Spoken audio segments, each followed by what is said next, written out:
This is the last major world civilization of the big ones that are around today, and I'm excited to cover it for that reason. This doesn't mean this is going to be the last of the civilization videos, since these are honestly my favorite of all videos to make. And so I'm going to have some new civilizations like communism, cover some smaller ones like the Jews or Tibetans, and go back further into ancient history as well. However, of the four big Eurasian civilizations, Islam or the Middle East is in some ways the most recent, but also the oldest in others. Islam has over 1 billion adherents around the world today, and the civilization to which it is attached has changed the world in an irrevocable manner. This video is its story.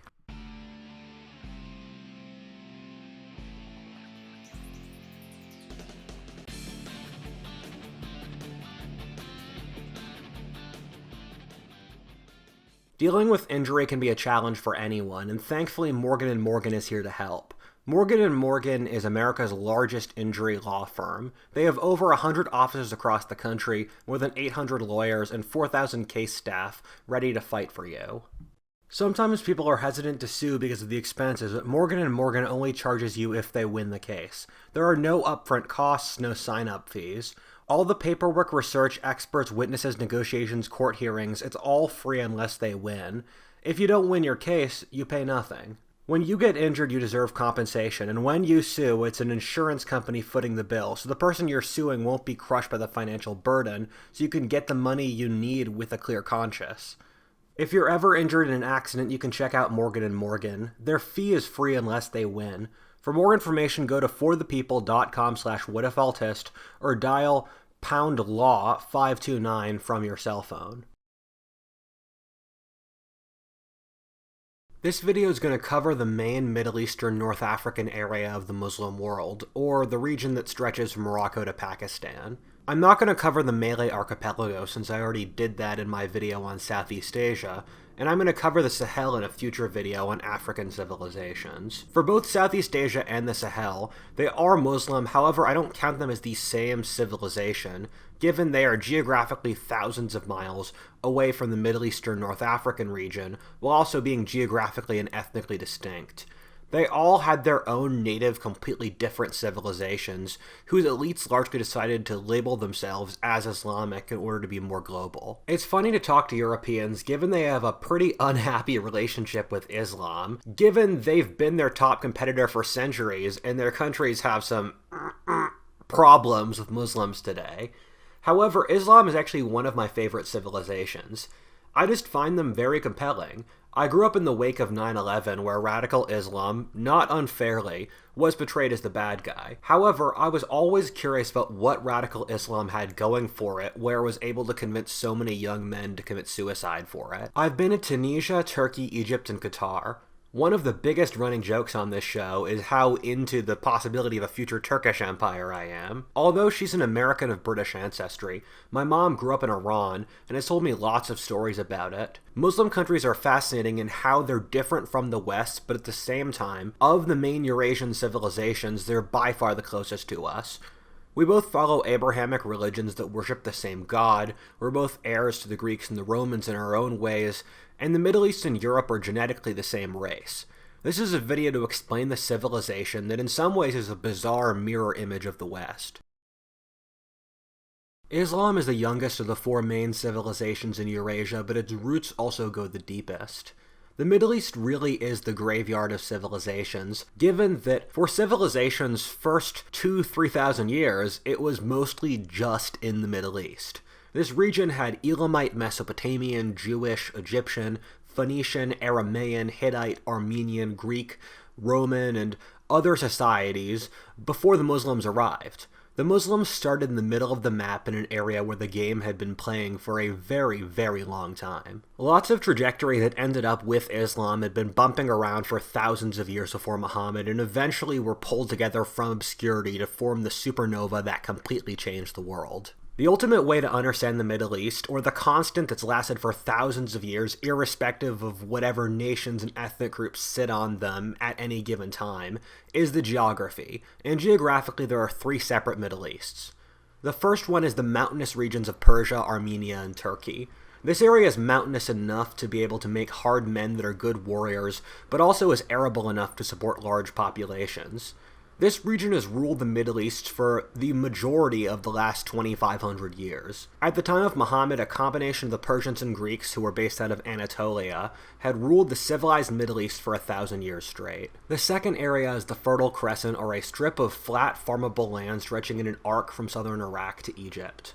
This was largely the setting of the Bronze Age cycle of history, with countless empires fighting tooth and nail before burning themselves out in 500 BC and being conquered by Persia.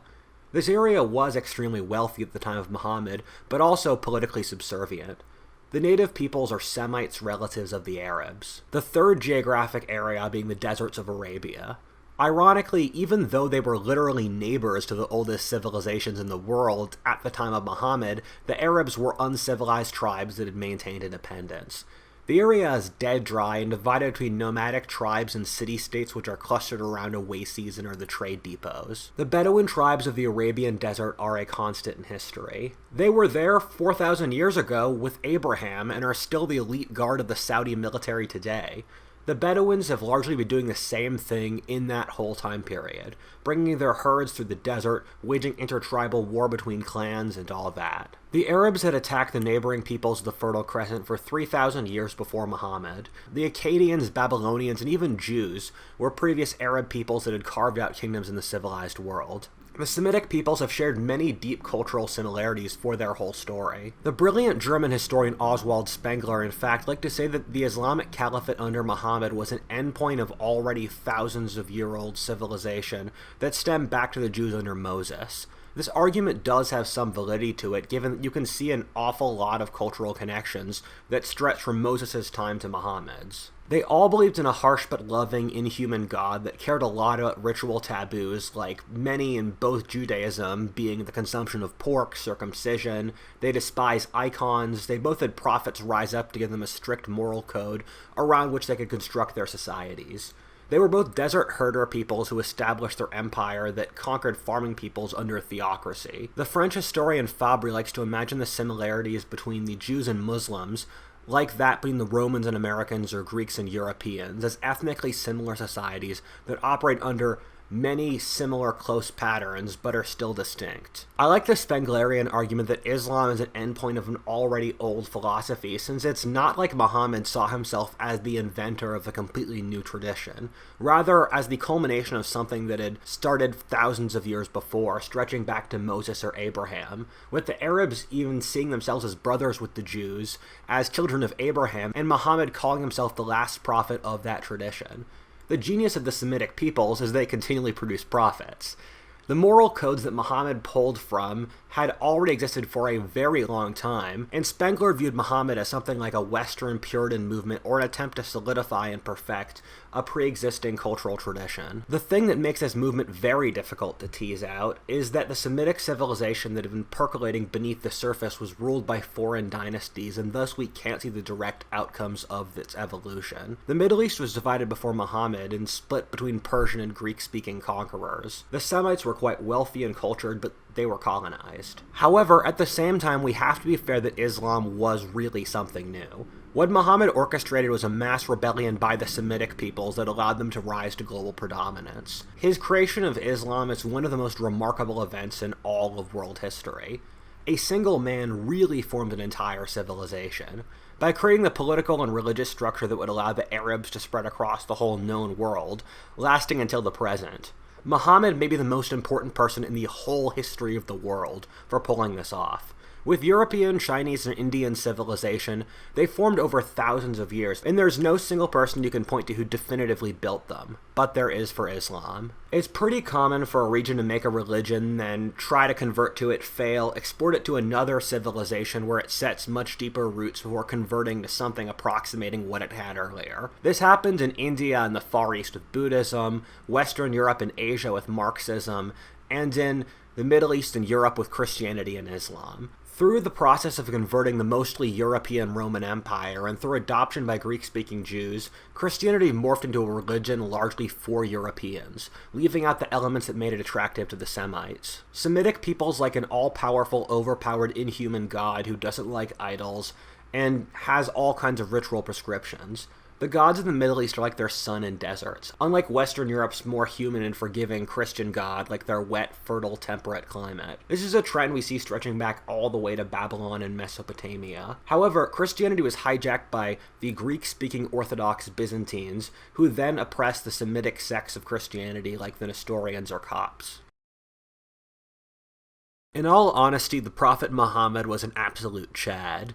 If I wasn't a Christian, I might make a virgin Jesus dies on cross and says be kind versus Chad Muhammad meme, who established a complete legal code, transcribed God's exact words, waged and won wars, and then formed the structure for what quickly became the largest empire in history up to its point. Christianity and Islam are by all accounts pretty similar religions. Both are monotheistic, Abrahamic religions made in geographically the exact same areas, that view the same texts as holy and worship the same God. The Muslims have viewed the Jews and Christians as their cousins and all people of the book.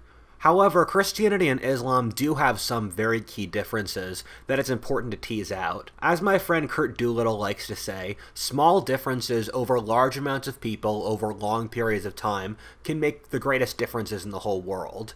I'm not even sure if these are differences in what Muhammad or Jesus even taught, but rather how their respective civilizations applied their religions. There are a couple moments in history that so perfectly encapsulate some massive cultural or philosophic point, and one of those perfect moments is when a Muslim conqueror was entering Jerusalem during some war in the Middle Ages, I think the Crusades, and he said, "The weak Christians, they let their God die on the cross."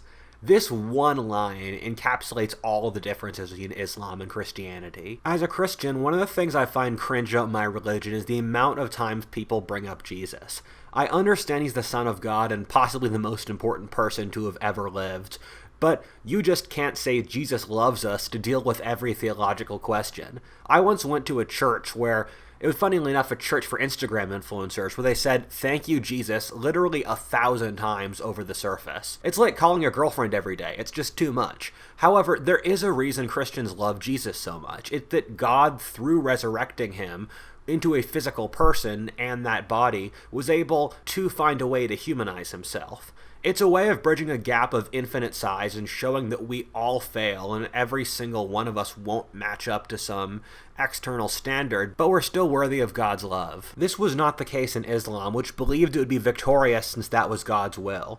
Islam believed it had the truth, that being God's message, as said in the Quran, and that you should just accept it.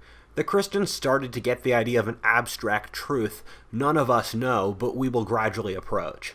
The Muslims, meanwhile, believed that they just had the truth as Muhammad taught it. This made the logical system that the Christian world developed much more human. I'm not going to spoil it, but this is actually the most key difference in the evolution between Islamic and Christian civilization.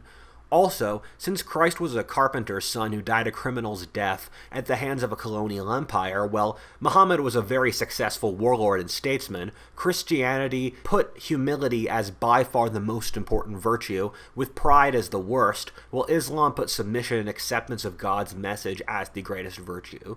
The word Islam literally translates to submission. A very important difference in the West and the Muslim world is that in Islam it's impossible to split apart the religion and the culture, in that all political authority in the Muslim world is fundamentally based off religious power, and this is the way things have normally been across most of the world. The West is peculiar in that since the Catholic Church grew up as a base of power independent from local secular authorities, the West got the idea of separate spheres for the church and state.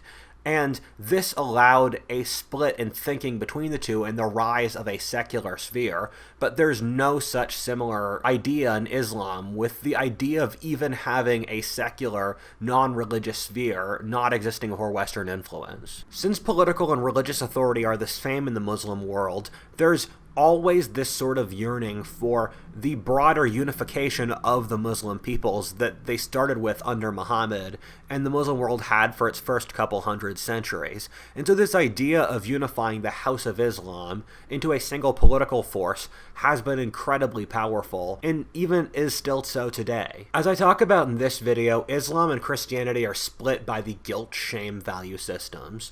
Shame-based cultures like Islam treat the ultimate moral good as following the group's social standards. Meanwhile, guilt-based cultures, with the West being the only one, view morality through terms of reaching objective moral standards, which can often be in contradiction with what the society believes. In other words, the Christians believe that the group can be wrong, while the Muslims have not. A very large divide in the Christian and Muslim world is the clan. Around 600 AD, the Catholic Church started to break up clan structures in Europe, thus creating the nuclear family and the individual as the ultimate organizing factor in Western Europe. As family became less important, Europeans formed into voluntary associations like guilds, corporations, monasteries, universities, or social clubs. However, in Islam, things largely stayed as they did in the rest of the world. People spent their whole lives living in clans, working with their families, having their parents arrange marriages, and families supporting each other. Cousin marriage is the most common in the Muslim world of any large civilized society. In Islam, without the breakdown of the clan, groups like the nation corporations and all that remain weaker as people's fundamental loyalties lie either with their clan or tribe, or the broader transnational structures like the Arabs, Turks, Persians, or the greater Dar al-Islam. This is why countries like Libya, Syria, or Pakistan are so weak and haphazard. In fact, if you look at the Muslim world's view of history, it's largely through the lens of clans, where the greatest Islamic historian ever, Ibn Khaldun, in the 14th century, viewed history through the moral vigor of the ruling dynasty or clan in each nation. Muhammad was able to unify the tribes in Arabia around his shared faith, and led by the brilliant commander Khalid al-Walid, or the Sword of God, the Eastern Roman or Byzantine and Persian empires had just fought some absolutely bloody and incredible wars, which left them tired and had also lost half their populations due to an earlier version of the Black Death. Both empires used religion in order to maintain their right to power, but the Semitic provinces of their empires were people, or Nestorian Christians, who they oppressed a lot since they weren't part of the dominant Zoroastrian or Orthodox ruling faiths. After the Muslims crushed the Persians and Romans in the battles of Al-Qadisiyah and Yarmouk respectively in 632 AD, the local peoples greeted the Muslims as liberators. The Muslims almost immediately conquered a massive region, stretching across the whole Persian Empire out to nearly India, North Africa, and Syria. The empire passed from Muhammad's buddies to one of the most powerful Arab tribes, the Umayyads, which was deeply controversial, given the Umayyads had not originally supported the Prophet. An interesting thing is that for these first couple hundred years, the Muslims were only a small ruling clique who actively discouraged the populations they ruled from converting to Islam, since then they'd have to pay less taxes. The Muslim world was actually majority Christian until 1000 AD. The empire was also run by Syrian and Greek Christian bureaucrats under the Umayyads. The Muslims were able to hold on to power by largely being good rulers. Although they weren't perfect and the Muslim conquests were rife with corruption and abuses by local Arab commanders, they were for the most part tolerant, enlightened, and humane rulers. Due to the plague that killed off half of the region's population, thus raising the value of an individual worker's labor, the early Islamic Caliphate was also an economic golden age in which the average person was very well off. This was associated with the Muslims, which further legitimized their rule. The Muslims opened up a giant area for shared trade, thus creating a technological, economic, and agricultural revolution as farming methods, paper, windmills, algebra, and more was able to spread across the whole region. Islam, as a very compelling and manly religion, was able to spread even further by converting fringe peoples on the edges of the empire who conquered further out in Islam's name. The Berbers in North Africa conquered Spain, and Arabized Persians pushed the empire into Central Asia and to the Indus River. The Arabs even fought a battle with the Chinese in Central Asia. Arab tribes colonized outwards, becoming the majority or a small minority in Libya, parts of the Sahara, northeastern Iran, and Turkmenistan. Arab men would take many wives across the colonies, all of whose children would identify as Arabs, thus resulting in the amount of Arabs rapidly ballooning. The Muslim conquests were prevented from conquering Europe at the walls of Constantinople by the Byzantines and by the Franks at the Battle of Tours. Europe was still in the Dark Ages and was largely lightly populated and poor. However, until 1000 AD, the Muslims controlled the Mediterranean and were much more wealthy, populous, intellectually, and technologically advanced than Christian Europe. The world system was based out of great cities like Baghdad, Damascus, Cordoba, or Alexandria, while not a single city of note was in Western Christian Europe. Muslim writers literally described Western Europeans as little better than wild animals. The Umayyad Caliphate was fundamentally a tribal group that could not manage the largest empire in the world. They had no standing army but rather relied on lots of tribal commanders. They were dependent upon local Christians to manage everything else. In order to please the Arab tribal commanders, which they used as their military, their rule was quite oppressive to non-Arab Muslims that became a larger and larger group of the population. This was directly in opposition to the Quran, which said that all the faithful ought to be treated equally. Inside the Umayyad Caliphate, the main area that still had a strong sense of culture that hadn't been shoved into the ground by millennia of foreign conquest was Persia. The Persians had a proud developed civilization that was already thousands of years old by the time of Muhammad. Seeing their country despoiled by uncivilized Arabs was deeply humiliating. In the 8th century, we saw the rise of a Shia Persian rebellion that seized control of the Muslim world, forming the Abbasid Caliphate. The Shia-Sunni split is one that dates back nearly to Islam's founding on whether the line of rule should be based off Muhammad's daughter Fatima or his friend Ali. Like the Orthodox Catholic split, this largely started off as a political divide, but as each side cemented itself over the centuries in different areas, you saw the rise of legitimate theological differences. About 90% of Muslims today are Sunnis, with the only areas where Shias are concentrated are Iran and several neighboring countries. Except for the High Middle Ages, where Shias ruled most of the Muslim world, the Shias have largely been the underdog, and once the Abbasids were established, they converted back to Sunnism, persecuting the Shias once again. The last of the Umayyads fled to Spain, making an independent empire which was a jewel of the Muslim world, being a world center for science, philosophy, art, culture, and everything else. However, the Abbasid Caliphate was in many ways equivalent to the Islamic Roman Empire. It was their giant empire that became the model that later Muslim empires tried to emulate.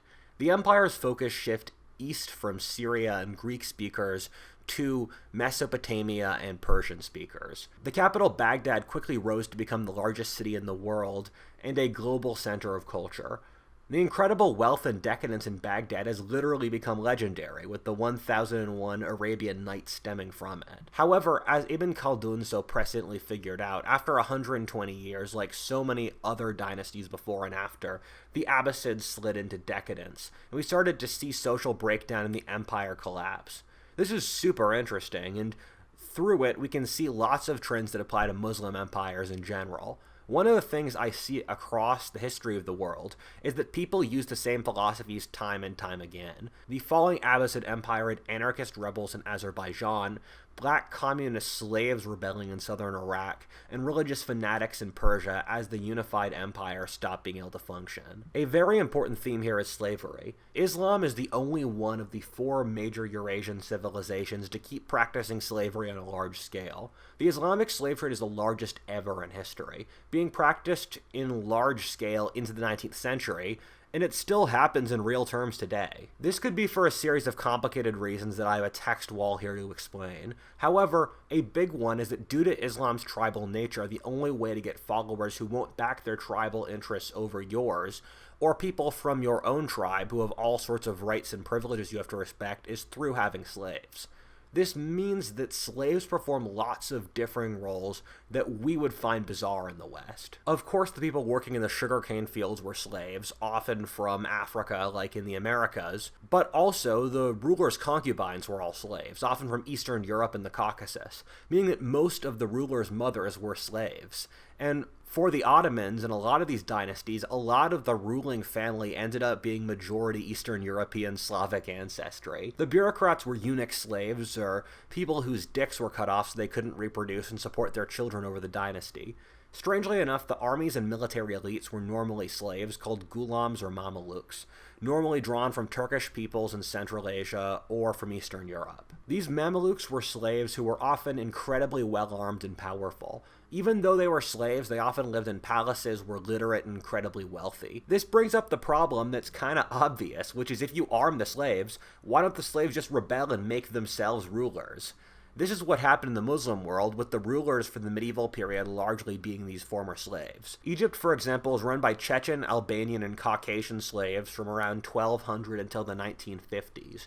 For the Abbasids, they had Turkish Mamelukes who then seized political power, turning the Abbasid Caliphate into a puppet, which acted kind of like the Pope as a cultural and religious figure, but weaker for a couple hundred years before being wiped out by the Mongols. However, the Turkish tribes who came from Central Asia poured into the Middle East, becoming its ruling class for the better part of 1,000 years.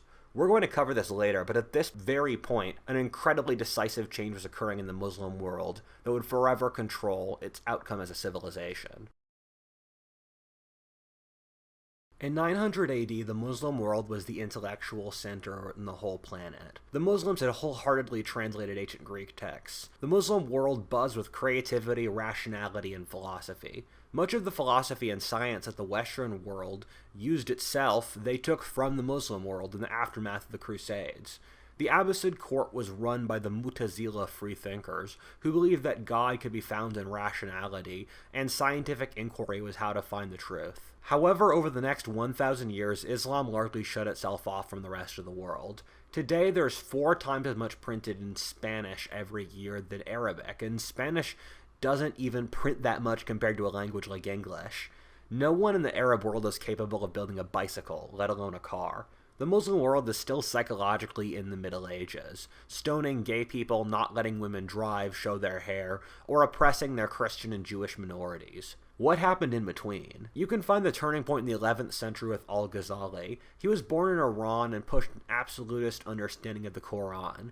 This was largely since, in his worldview, God made the universe and thus had total control over it, and thus it's more important to study God's words rather than the natural order, since God can change the natural order on a whim. This argument doesn't make a lot of intuitive sense to modern Westerners, but honestly, if you start as a logical principle with an omniscient, omnipresent God, then this is the rationally correct argument to end at. When I said the humanness of the Christian God versus the Muslim God was important earlier, this was the distinction. The Christian God has to think in rational, comprehensible terms.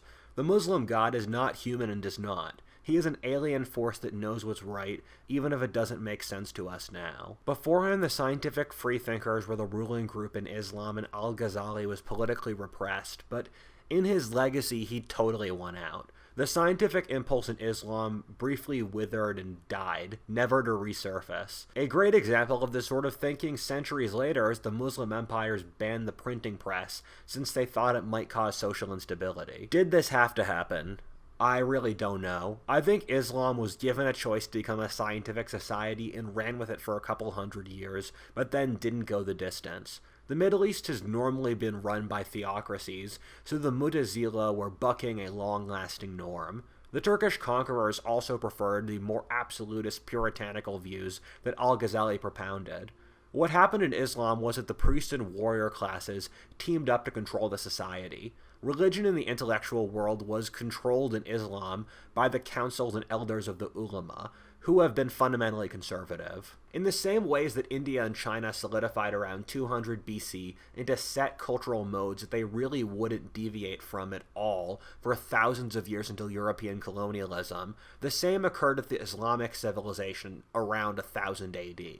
Islamic civilization ossified and became set in its ways from that point. A based point to make is that the Islamic world stopped caring about science and stopped progressing when it stopped being majority Christian, which also occurred around 1000 AD, when the majority population finally converted to Islam. Starting in 1000 AD, like all the major civilizations in Asia, attitudes towards women crystallized for the worse. Before then, women were treated on a more equal footing, but over the centuries a norm formed in which women spent their whole lives at home, were uneducated, had to wear burqas and all that. Although we deservedly give the Muslim world crap for this, this was largely the norm in pre-modern societies, and the Muslims treated their women better than India or China, with the West really being the bizarre aberration for giving women more rights in the pre-modern world. The other main social group that lost out from the alliance of the priests and warriors that ran Muslim civilization were merchants and capitalism. The merchant classes actually ran the Muslim world before 1000 AD, and Islam had an extremely dynamic capitalism. However, after that period, the merchants lost more and more social authority, thus resulting in the Muslim world gradually becoming more poor and rural. A lot of this occurred due to the rise of the Turks or Mamelukes, which we'll talk about in the next segment. You even saw a deurbanization in a lot of the Muslim world as areas that were originally wealthy cities became rural and lightly populated. This normally occurred due to rapacious rulers who regulated their economies into poverty. In Egypt, this happened under the Mamelukes from 1200 to 1500, in Syria and the Levant in the 1200s, in Iraq, Persia, and Central Asia, the Mongols torched all the major cities in the 1200s, in Tamerlane did a second round in the 1300s, the Christians conquered Spain back in the 1200s, and the Arabian Peninsula went into economic decline starting in the 1300s. In almost all cases, the Muslim world was surpassed by Western civilization in technology, economics, and population roughly around the year 1250. For a couple hundred years afterwards, the divide was very small. However, after 1700, it started to expand exponentially. During this whole period, the Muslim world continued to see itself as superior in every regard, and the Europeans as barbarians. This continued to an embarrassingly late period, or into the 1700s, when European superiority would be absolutely clear to any objective viewer. The Muslims viewed themselves as the better, newer version of Christianity, and so being beaten by the Christians was a painful point to come to terms with. One of the best histories of the Muslim world, Destiny Disrupted by Tamim Ansari, shows how painful it was for the Muslims who believed it was their destiny to be the greatest to have failed. It wasn't until the start of the 20th century that Muslim regimes tried to copy the Western world to modernize. The Turks entered the shards of the broken Abbasid Caliphate and established the order that would dominate the Muslim world until European colonialism. The first group of Turks were Seljuks around 1100 AD, who conquered the whole Middle East. They even drove the Byzantines out of their stronghold in Anatolia, thus converting the area to Islam. The Turkish tribes moved into the region, with the area switching from ethnically Greek to Turkish and becoming their new homeland. The centralized Seljuk Empire fell apart after a couple generations, but it had many long-lasting effects, including causing the Crusades. The other branch of the Turks, the Ghaznavids, launched an invasion of India at the same time. I won't cover the Indian conquests, since I've already discussed them in my video specifically about India. However, Indian civilization was militarily ineffective and culturally decadent, thus resulting in the Muslims destroying them, converting modern Pakistan, Bangladesh, and the Malay archipelago to Islam. Indonesia and India are the two countries with the most Muslims in the world today. At the same time, Muslim dynasties from the period roughly 1300 to 1700 controlled the vast majority of India. Although Muslims were a small minority of India's total population, since India was so ridiculously wealthy, it became an important center of Islamic culture. The Taj Mahal being a masterpiece of Islamo-Persian art being a great example of this. India was an extension of the powerful Persian Islamic culture that held sway over Central Asia and India. On the western side of Islam, the decline in Arab power resulted in the rise of powerful Berber empires, first of all being the Fatimids that conquered all of North Africa and ruled Egypt for a second, but later on such as the Almoravids and Almohads. The Almoravids had an empire stretching from northern Spain to Burkina Faso across the Sahara in the 11th century. Starting in 1000 AD, which is the big date for this video, you saw Islam spread across the Sahara to become the dominant religion in the Sahel region. However, again, I'm not going to cover that here because that belongs in my next civilization video, which will be about Africa. The Muslims faced a couple large military losses in the High Middle Ages that they had trouble recovering from, fighting on two separate fronts. The first being against the Western Europeans, who they called the Franks, who were experiencing rapid technological, demographic, and social growth. In 1221, the Kingdom of Castile completely wiped out the Muslim kingdom in Spain, only surviving in the small county of Granada for the next 300 years. Spain was in competition to be one of the wealthiest and most populous areas in the Muslim world, making this a really significant loss. Around 1070, the Normans also drove the Muslims out of Sicily, which resulted in a decisive shift in which the Christians started to completely dominate the Mediterranean and its trade, rather than it being the Muslim lake that it was for the several centuries before. It wasn't long before the main merchants of the Muslim worlds were Italian or Armenian Christians. Is it any coincidence that this was the start of the Muslim world's economic, technological stagnation. Then you have the Crusades, which, contrary to expectations, were not that important to Muslim history, but definitely showed that the Franks weren't people to ignore, since a tiny group of them were able to carve out successful kingdoms in the middle of the Islamic world, thousands of miles from home for 200 years. The main result for the Muslims of the Crusades was the rise to power in Egypt and the Levant of the Mamluk ruling dynasty that nuked that area's economics and demographics. However, the Franks paled in comparison to the Mongols. Coming out of the east with the most advanced military up to that point, they steamrolled the eastern half of the Muslim world. They turned Khwarezm, or a powerful state in eastern Iran and Central Asia, into an underpopulated desert, turning Central Asia from one of the wealthiest places in the world to a complete backwater. They burned all the major cities in Iran and burned Baghdad, home of the largest library in the world, to the ground. They left in their wake ruin, killing tens of millions. The Mongol conquests were downright traumatic and left the Muslim world in complete shock. This doesn't even include the conquests done by Tamerlane, an Uzbek warlord who killed 15 million on top of the previous Mongols in the 14th and 15th centuries. For the next couple hundred years, the Muslim world became significantly more conservative, as a way of coming to terms with their trauma. Speaking of Tamerlane, this era also saw the conversion of all of Central Asia to Islam, largely since Islam, being founded by Bedouin nomadic tribes, was quite attractive for the nomadic tribes in Central Asia. In the late Middle Ages, the Muslim world was a series of shattered small states that were the remnants of the greater old empires. However, of these shards, one of them became the greatest, the Ottoman Turks. Starting in western Turkey on the frontier with the Christians, the Ottoman Turks created the most modern government and military system in the world. They conquered Anatolia and the Christian Balkans, making them their core territories. In 1453, they conquered Constantinople, destroying the Eastern Roman Empire that had survived for 1,000 years. From this core territory, they conquered most of the western part of the Muslim world, or the Fertile Crescent, North Africa, the Black Sea region, and the most populous parts of Arabia. This was an era called the Gunpowder Empires, in which the Muslim world coalesced into three big empires, those being the Ottoman Turks, the Persians, and the Mughals in India. In the year 1700, the Muslim world was wealthy, powerful, and had been expanding in all directions. Everything looked to be good, but their old rival had finally pulled a coup de grace that the Muslims would never be able to recover from.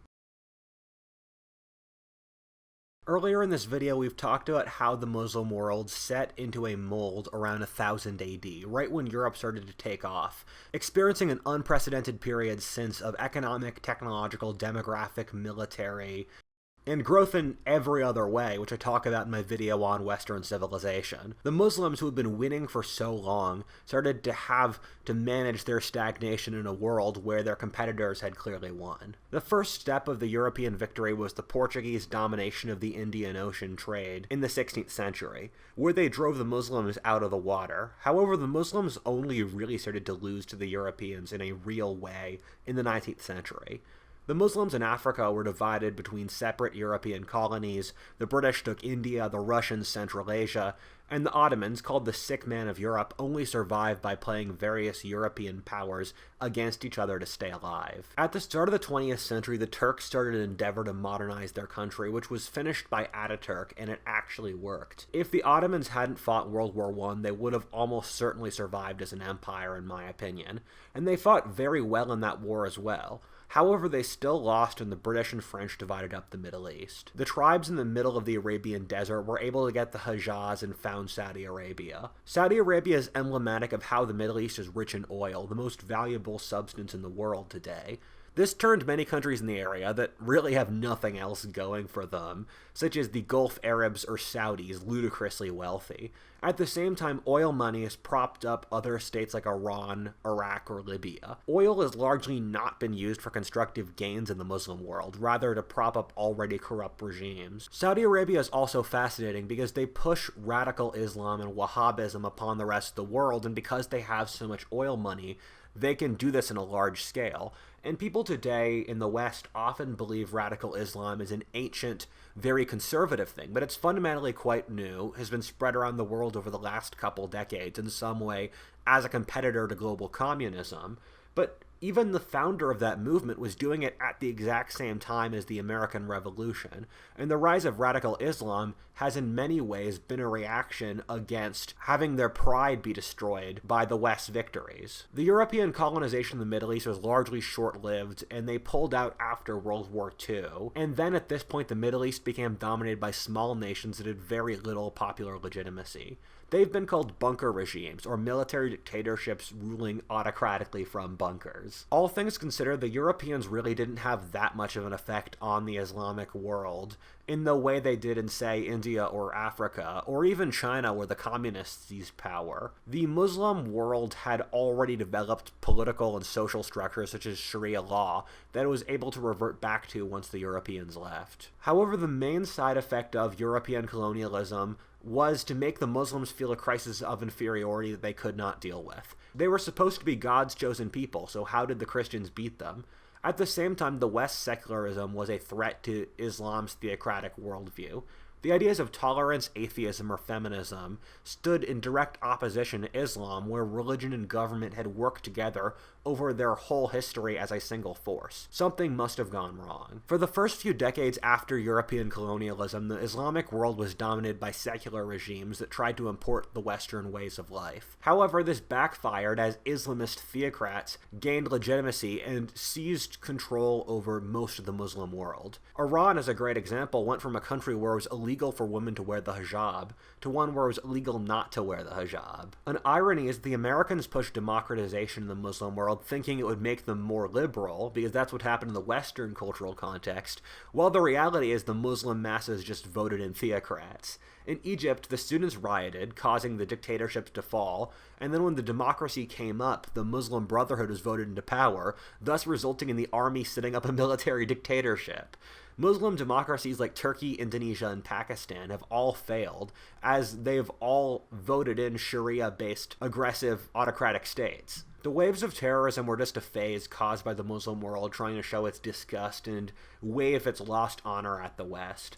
ISIS and the Taliban are no longer causing bombings in Western countries. The US doesn't really have much of influence in the Middle East anymore.